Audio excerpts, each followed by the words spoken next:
आपसे वादा करते हैं कि अगर हमारी सरकार दिल्ली में बनेगी तो कोई भी नौजवान बेरोजगार नहीं रहेगा, रोजगार से उनको या नौकरी से जोड़ा जाएगा। हाँ, तो आज हालत यह है कि आज कोई मैं उम्मीदवार हूँ, कल हो सकता है ईडी वाला मेरे पास पहुंच जाए, परसों इनकम टैक्स वाला पहुंच जाए।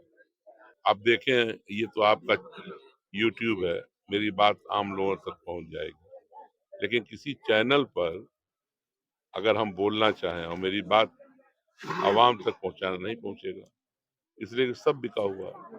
एजुकेशन के बारे में क्या सोचते हैं आप? एजुकेशन के मामले में बिहार बहुत पीछे है, बहुत ज्यादा।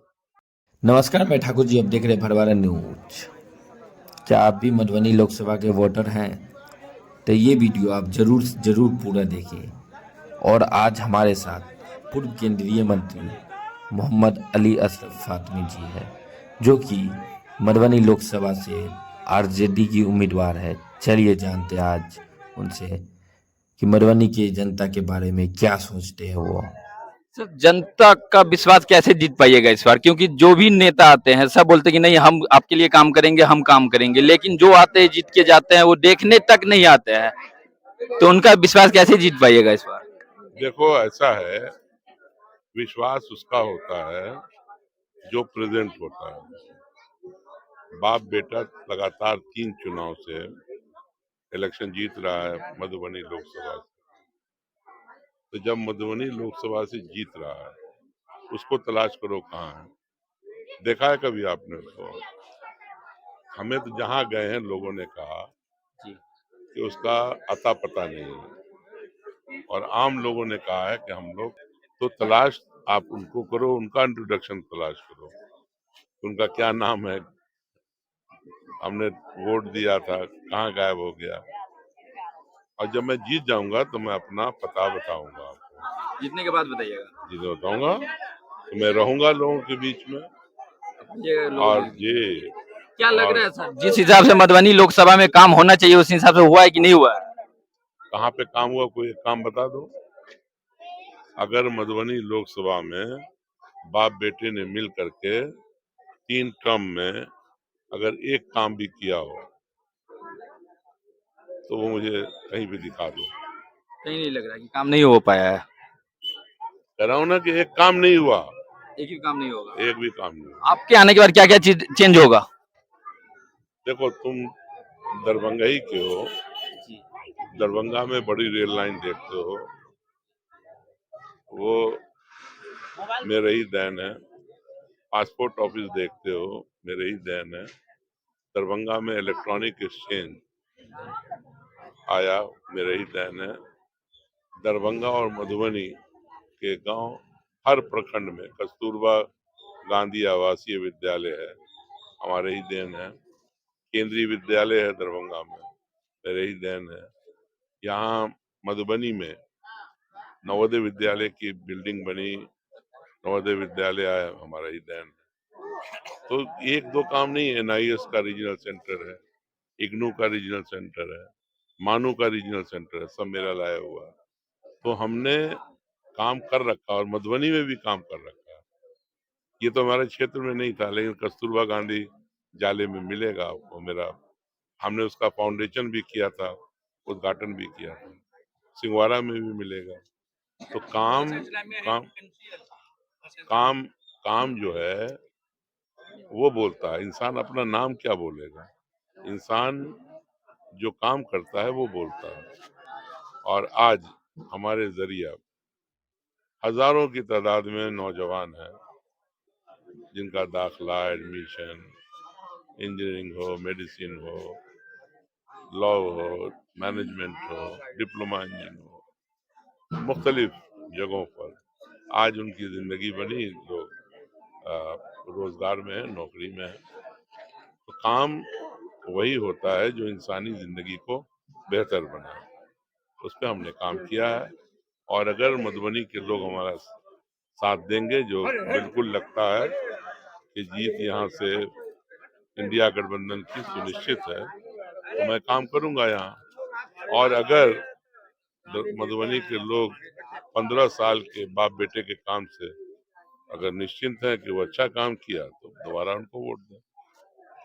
तो जनता को क्या संदेश देना चाहेंगे आप? जनता को एक ही संदेश देना चाहते हैं, और खास तौर से नौजवानों को बताना चाहते हैं कि आपने देखा 17 महीने के अंदर तेजस्वी ने 5 लाख से ऊपर लोगों को नौकरी रोजगार से जोड़ा। आपसे वादा करते हैं कि अगर हमारी सरकार दिल्ली में बनेगी तो कोई भी नौजवान बेरोजगार नहीं रहेगा, रोजगार से उनको या नौकरी से जोड़ा जाएगा। नंबर 1। नंबर 2, देश के अंदर प्यार मोहब्बत बढ़ेगा। आपसी ये जो लड़ाई है, झगड़ा है, ये कम होगा। आज देश की सैकड़ों एकड़ जमीन, सैकड़ों स्क्वायर किलोमीटर जमीन चाइना के पास है, उसको वापस लाया जाएगा। झूठे वादे नहीं किए जाएंगे कि 2 करोड़ हर साल नौकरी देंगे, 100 सिटी स्मार्ट सिटी बना देंगे, गंगा को साफ करेंगे, विदेश से काला धन लाएंगे, अब 15-15 लाख डाल देंगे। ऐसा मोदी साहब की गारंटी थी ना, कहाँ गई गारंटी? जरा उनसे पूछो। और कितनी बेरोजगारी बढ़ गई, कितनी महंगाई बढ़ गई, कंट्री कहाँ बैठा है आज? चंद लोगों के हाथ में पूरी दौलत जा रही है पूरे देश में। ये दौलत कितने परसेंट? 3% लोगों के हाथ में। आम आदमी कितना परेशान है।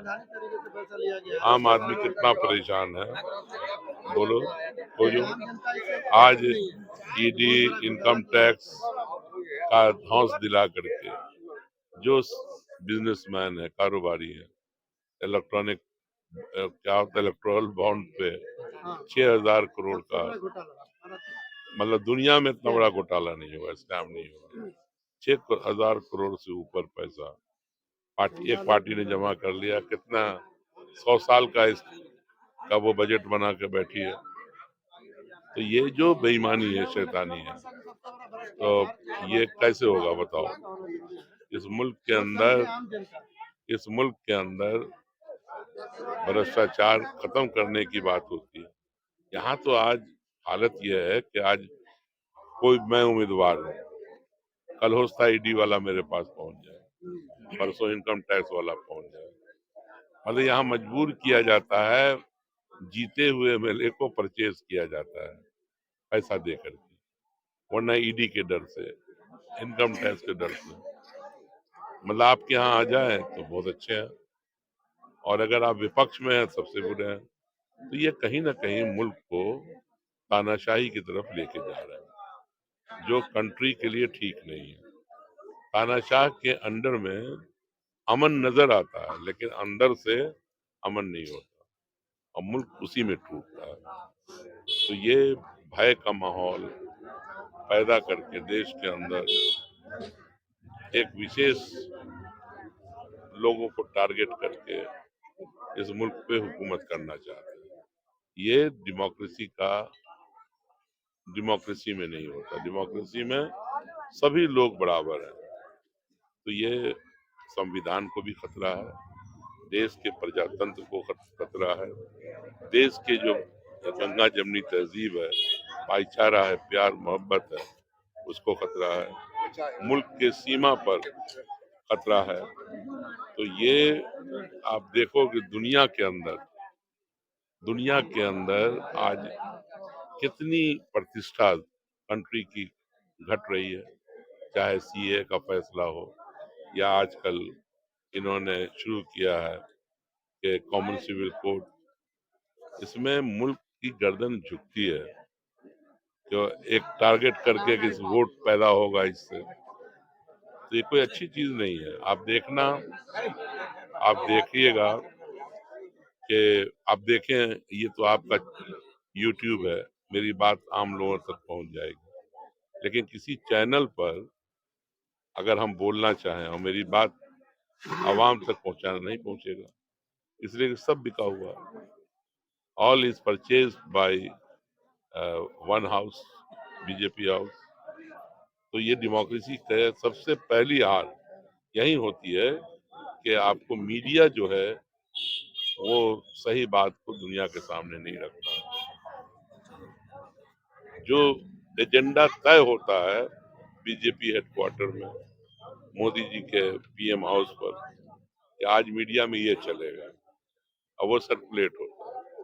ये तो सोशल मीडिया है कि विपक्ष जिंदा है, ये यूट्यूब है कि विपक्ष जिंदा है। इसलिए इस मुल्क का बिगाड़ नहीं सकते ये लोग।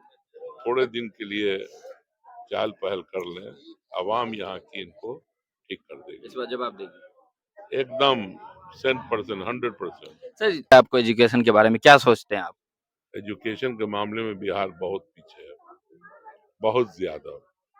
आज हम लोग मजबूर हैं कि Banaras Hindu University, Aligarh Muslim University, Delhi University, Jamia, JNU या फिर साउथ की तरफ इंजीनियरिंग की पढ़ाई के लिए, मेडिकल की पढ़ाई के लिए जाते हैं। यहाँ पर basically primary education to higher education कहीं पे काम नहीं हो रहा। और अगर इस बिहार को आगे बढ़ाना है तो एजुकेशन, एग्रीकल्चर, हेल्थ, ये 3 ऐसा सेक्टर है जिस पर ध्यान देना होगा। सर कुछ लोगों का कहना ये भी है कि यहाँ पढ़ा लिखा बेरोजगार पैदा किया जाता है बिहार में, इस पे कितना आप सहमत हैं? बिल्कुल ये बात सही है कि जब आप एजुकेशन जो ले रहे हो, आपको ये पता ही नहीं कि हम कौन कौन सा सब्जेक्ट पढ़ करके पास हो गए। इसमें हमारे सिस्टम की गलती है। बताओ, एक बच्चा दिल्ली यूनिवर्सिटी से पढ़ता है, अलीगढ़ से पढ़ता है, जेएनयू से पढ़ता है, उसको रोजगार और नौकरी की कमी है? नहीं है।